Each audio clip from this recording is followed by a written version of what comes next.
because there is no the God, there is no incarnation. Avatar means a repeat performance. Yes, avatar means he's come once again in a certain form. But does not mean the God has come. If somebody is of a certain kind, they say, oh, he's Shiva's incarnation.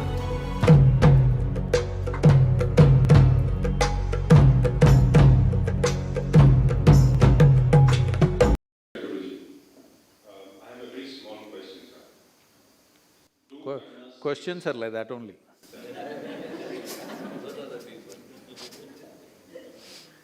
Do karmas exist and how do they affect our destiny? Let's understand this.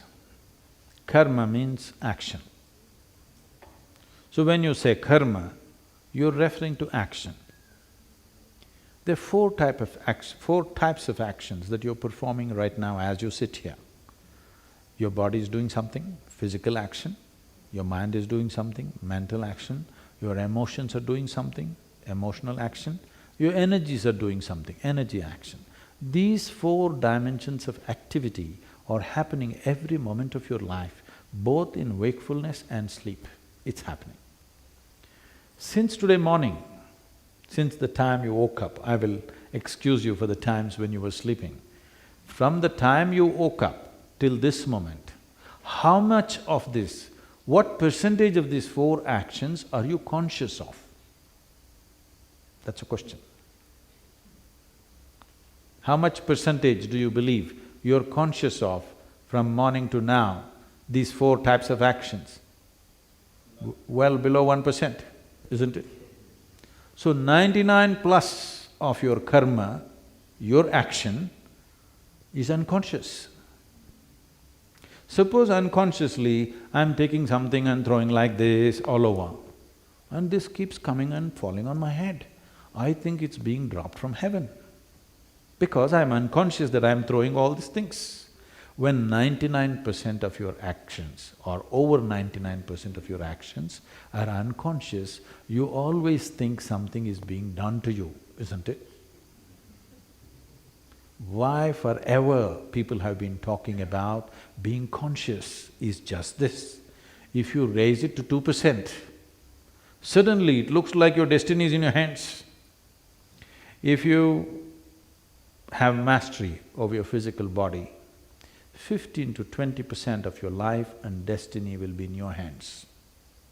If you have mastery over your mind, 50 to 60% of your life and destiny is in your hands. If you have mastery over your life energies, 100% of life and destiny is in your hands. Now your intelligence or your mind structure finds expression in many ways. I know in English language, if you say mind, one word, it's supposed to cover everything. In the yogic way of looking at things, we look at human mind as 16 parts. Right now I won't go into the 16, we will make it into 4 segments. The 4 segments are called buddhi, ahankara, manas and chitta. Buddhi means the intellect. Intellect is a sharp knife. The sharper it is, the better it is. So the way of the intellect is, it has to dissect everything to know anything. This is the nature of the intellect. Because our modern education has become fully intellect-oriented, other dimensions of intelligence have been completely ignored by the so-called education today. Everything is by intellect. What this means is, if I really want to know you well, I have to dissect you. Yes, this is the only way intellect can know something. See, if you give this beautiful flower to a scientist, what he will do is he will rip it apart into many pieces and tell you many things about this flower. Only thing is, he will not experience the flower the way it is, for what it is. He does not know what a bee knows, but he knows many other things, because this is the nature of the intellect. If you really love somebody, you must dissect them, you get me? I'm telling you, that is the way we are going right now. Our entire education system, our cultures are becoming intellectual. When it becomes intellectual, whatever is given to you, helplessly you will dissect it. This is why people are having such problems with human relationships, because if you dissect and look at anybody, nobody seems okay, including yourself. Yes, if you include them, if you embrace them, you may know some beauty about who they are. But if you dissect them, everybody is ugly. Yes or no? So the next dimension is called ahankara. Ahankara means it's your identity. I know it's largely interpreted as ego, no, it is your identity.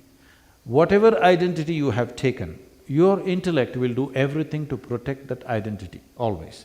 If you strongly think, I am a man, it will try to protect your masculine gender.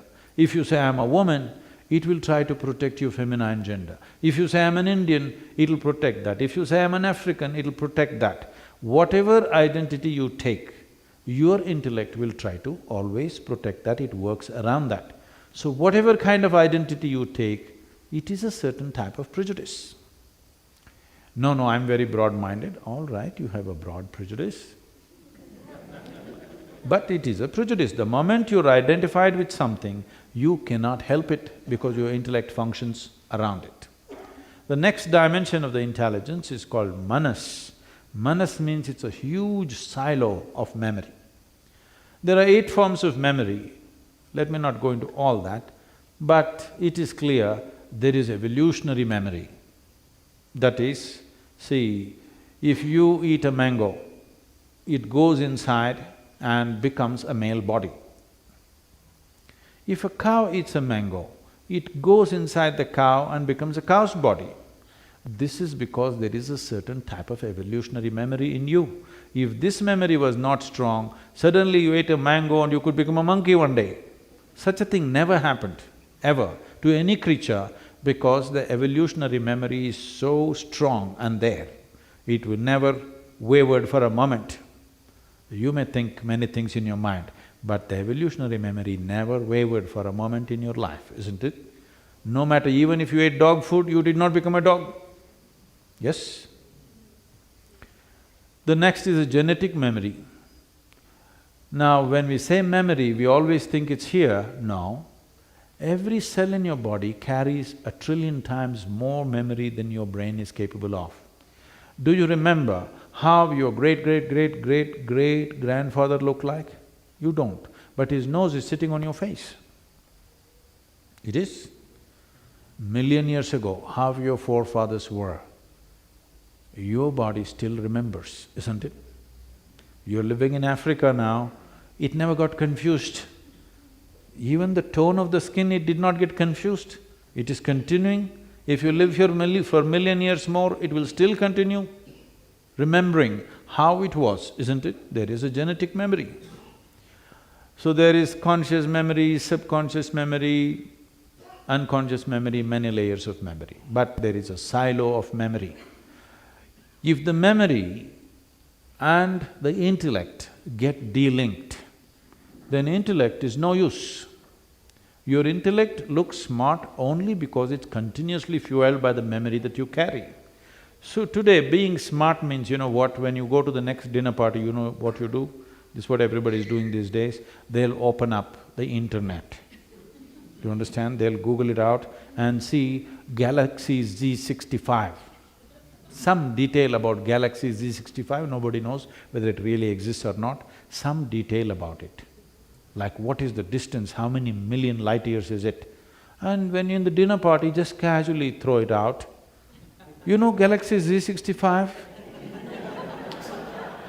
Yes, people are looking smart like this only every day. So without memory, your intellect is no use. That is why we are trying to ramp up our memory all the time, because without memory you look stupid in front of other people. But there's another dimension of intelligence called chitta, which is unsullied by memory. There's no iota of memory in it, it's pure intelligence. Now, what is memory means is, all your boundaries are set by your memory. Please understand this. You say, this is my country. How? You have fixed your memory like this. You say, this is my body. This body has a structure and a framework only because of the memory it carries, isn't it? Yes or no? You understand what I'm saying? Right now it's taking this human form, whatever food we put in, it's taking this human form because it has a certain type of memory. Never it's going to become like an elephant, you can try but people try, but it doesn't work because there is a proper structure or boundary of memory. Your ideas of every kind of boundary is only fixed by the memory that you carry. But there is an intelligence within you where there is no memory. If you touch that dimension of intelligence, then this longing to expand will disappear in you because you found unbridled access to the cosmos. In yoga, the yogis have a mischievous way of expressing this. They say, if you touch your chitta, then gods will become your slaves. This is a mischievous way of saying it. Aspiration of human fulfillment. There are so many efforts, so many different types of activity in the world. Whether one is going to the temple or to the bar, seeking God or drink or drug, one is seeking peace or war. One is seeking trinkets of life, another wants to go to heaven. Essentially, the pursuit is same. People want fulfillment.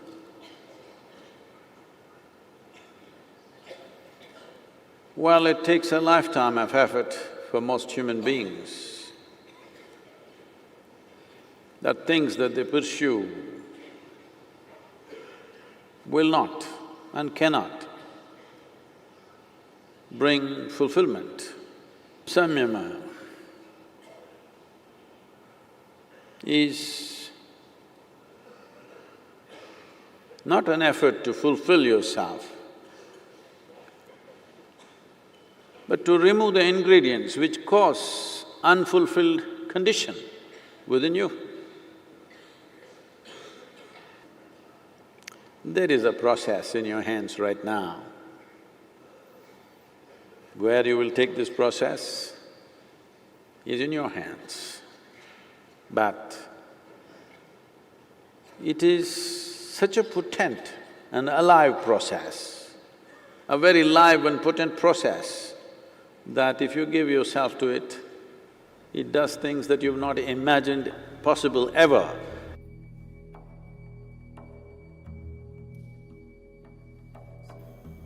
About spiritual process being fragile.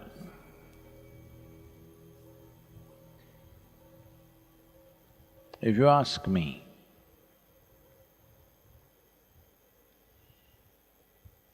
your spiritual process is more often challenged here in the ashram than in some other city.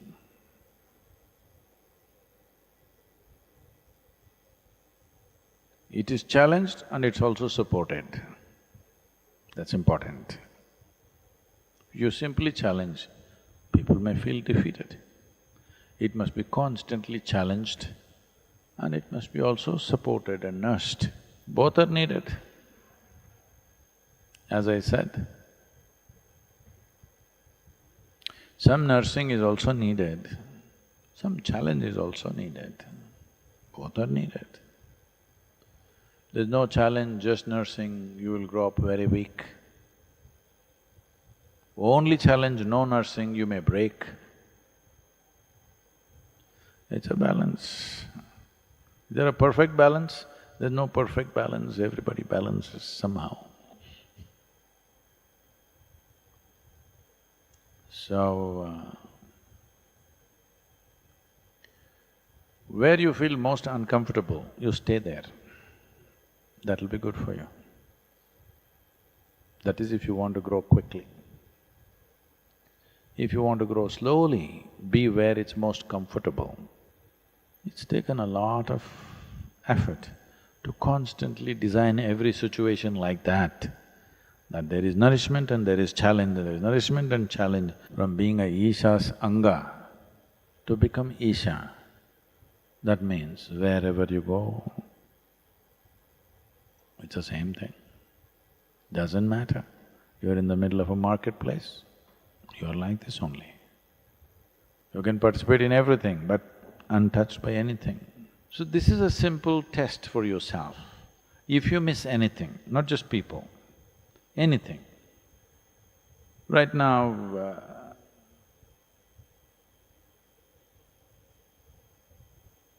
anything that we are used to, food, comfort, this or that, we thoroughly enjoy it. But when it's not there, we don't miss it. When you don't have it, if you're in the same condition as when you have it, this is a good indication. That means you are moving from a nursery to face any kind of challenge. Moving to a place where you can handle any kind of challenge simply means it's giving you the freedom to do what you want. Whatever we want, we can take it up and do it.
Who told you they are incarnations of God? No, you must understand this. See, the idea of the God only comes from the three Abrahamic religions, that there is the God somewhere, one authority. Nowhere else does it exist, not at all in this culture. We called any being who is evolved beyond what we thought was a normal human being as a deva. That means he's like godlike. Because I think I've spoken about this, people call Tendulkar a cricketing god. Everybody want to come and fall at your feet and things is because when they see somebody that is evolved beyond what they think is normal, what they think is normal, then that person, they are saying, he's divinely endowed, something more than what we have. There is no the God. Because there is no the God, there is no incarnation. Avatar means a repeat performance. Yes, avatar means he's come once again in a certain form. But does not mean the God has come. If somebody is of a certain kind, they say, oh, he's Shiva's incarnation.